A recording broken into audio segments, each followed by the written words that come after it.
Unless something changes, 4 years from now, we will be $51 trillion in debt, Michael Snyder reports. The U.S. government is currently constructing the most colossal monument in the history of the world. It's the mountain of debt, and we will forever be remembered as a nation that piled up far more debt than anyone else ever did. For decades, this generation has been recklessly spending the money of future generations of Americans, and most people seem to think that we're totally getting away with this swindle. But the truth is that the party is almost over. Our national debt has already surpassed $36 trillion mark, and according to usdebtclock.org, at our current rate of spending, our national debt will surpass the $51 trillion mark 4 years from now. We are a spoiled, bloated, greedy nation that has run up a debt so big that words simply do not do it justice. We've got to stop spending so much money, but we just can't help ourselves. On January, Donald Trump will be faced with some very difficult decisions regarding our debt as soon as he's inaugurated. It's going to be an urgent issue for Trump as soon as he takes office. The federal government will resume the cap on its borrowing authority January 1st, as the U.S. sits on a national debt of more than $36 trillion, though the Treasury Department can buy time for a number of months with so-called extraordinary measures. The fiscal time bomb illustrates the struggle Trump and Republican leaders face heading into 2025 as they consider whether to court Democrats who will want concessions or their own conservatives who are known for rigidly sticking to their demands to cut funding. If Trump decides that it's time to cut spending, that will make our short-term economic problems even worse. But if he decides to keep spending money at current levels, that would be suicidal. Most Americans have no idea how difficult it is to spend $1 trillion. If you spend $1 every single second, you could spend $1 million in just 12 days. If you spend $1 every single second, you can spend $1 billion in 32 years.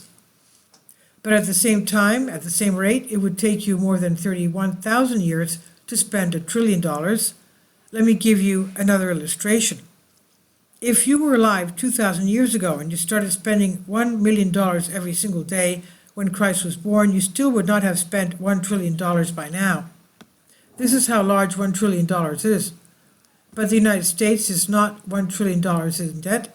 The United States is $36 trillion in debt, and as I discussed the other day, we will never pay that debt off.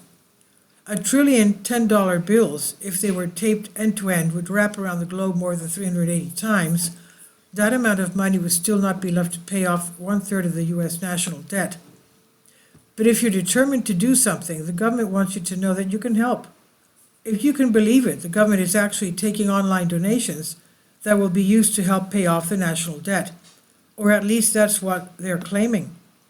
If you were able to donate $1 every single second to help pay off the national debt, it would take you hundreds of thousands of years to come up with enough money to pay it off. Are you starting to get the picture? We are in so much trouble. We could have lived within our means and left America in tremendous shape for the generations that follow us, but that is not what we did. Instead, we've saddled our children and grandchildren with the greatest mountain of debt in the history of the world. What we have done to future generations of Americans is beyond criminal. One day, if they get the chance, they will look back and curse this generation for what we have done to them. We spent tens of trillions of dollars that belonged to them, and we stuck them with the bill for our wild excesses. We have taken the greatest economic machine that humanity has ever seen, and we've driven it straight off the cliff. And yet we're so proud of ourselves. We think that we are so special and that we have all the answers. Of course, the truth is that we should be deeply ashamed of ourselves. Over and over again, we keep sending the same clowns back to Washington, D.C., and they just keep on spending our money like they were playing a really twisted game of Monopoly. So now we're going to pay the price, all of us. Apparently, the Chinese wanted to see how much of a joke the U.S. Treasury has become because they hacked into it a few weeks ago. A state-sponsored actor in China hacked the U.S. Treasury Department, gaining access to the workstations of government employees and unclassified documents, the Biden administration said on Monday. The announcement comes after revelations in recent months that China had perpetrated deep into U.S. telecommunications systems, gaining access to the phone conversations and text messages of U.S. officials and others. And according to Reuters, this was a major incident. The hackers compromised a third-party cybersecurity service provider and were able to access unclassified documents, the letter said, calling it a major incident. According to the letter, hackers gained access to a key used by the vendor to secure a cloud-based service used to remotely provide technical support for Treasury Department officials, DO, and users. With access to the stolen key, the threat actor was able to override the service's security, remotely access certain Treasury OD user workstations, and access certain unclassified documents maintained by those users. Of course, you don't have to be a hacker to find out the big secret that the U.S. Treasury is trying to hide. The big secret is that we are broke. We are drowning in an ocean of red ink, and we can barely pay our bills. Something has got to change, because if we stay on the path that we're currently on, we will be $51 trillion in debt 4 years from today. And this is by Michael Snyder on End of the American Dream. Please leave your comments, and thank you for your support. About the author, Michael Snyder's new book, Why, is available on paperback and for Kindle on Amazon. He's also written 8 other books available on Amazon, including Chaos, End Times, 7-Year Apocalypse, Lost Prophets in the Future of America, The Beginning of the End, and Living a Life That Really Matters. When you purchase any of Michael's books, you help to support the work that he's doing. You can also get his articles by email as soon as he publishes them by subscribing to his Substack newsletter. Michael has published thousands of articles on the Economic Collapse blog, End of the American Dream, and The Most Important News, and he always freely, happily allows others to republish those articles on their own websites.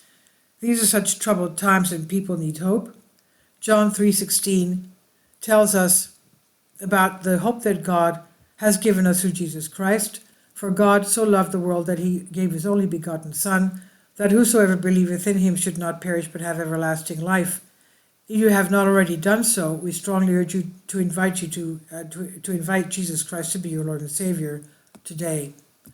Please leave your comments, and thank you for your support. Please support my Patreon account.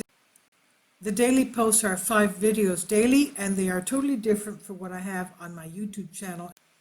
Thank you so much for your support, and that you find all my content so interesting. You'll find the Patreon account details in the description box below.